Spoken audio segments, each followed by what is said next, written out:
బయటపడట్లేదు. అసలు ఏం జరుగుతుందని డీప్గా ఇంట్రాగేషన్ స్పెషల్ స్క్వాడ్ని పంపిస్తే ఇంకొక హైలైట్ ఏంటంటే, ఈడు చేసిన పెద్ద మిస్టేక్ ఏంటంటే, ఇతను బేసిక్గా ఇప్పుడు ఒక రెడ్డి ఉంటాడు, ఒక చౌదరి ఉంటాడు, లేకపోతే ఇంకొక వేరే క్యాస్ట్ వాళ్ళు ఉంటారు. అక్కడ ఏం జరుగుతుందంటే ఎవరైతే ఎక్కువగా మనం ఏ క్యాస్ట్లో అయితే ఉంటామో వాళ్ళే మనకు అప్రోచ్ అవుతారు.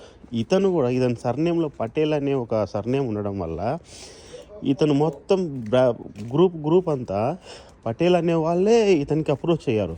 ఇతను కేవలం పటేల్స్ అనే వాళ్ళకి మాత్రమే వీసాలు చేసి పెట్టాడు.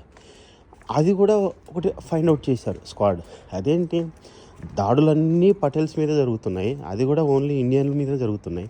పోనీ దాడి చేసినోడు ఎవడా అంటే దాడి చేసినోడు కనపరచట్లేదు. కానీ ఈ 2 పాయింట్స్ మీద పోలీసులు ఇంట్రాగేషన్ మొదలు పెడితే అప్పుడు బయటకు వచ్చింది ఈ సబ్జెక్ట్ అంతా. అది సంగతి.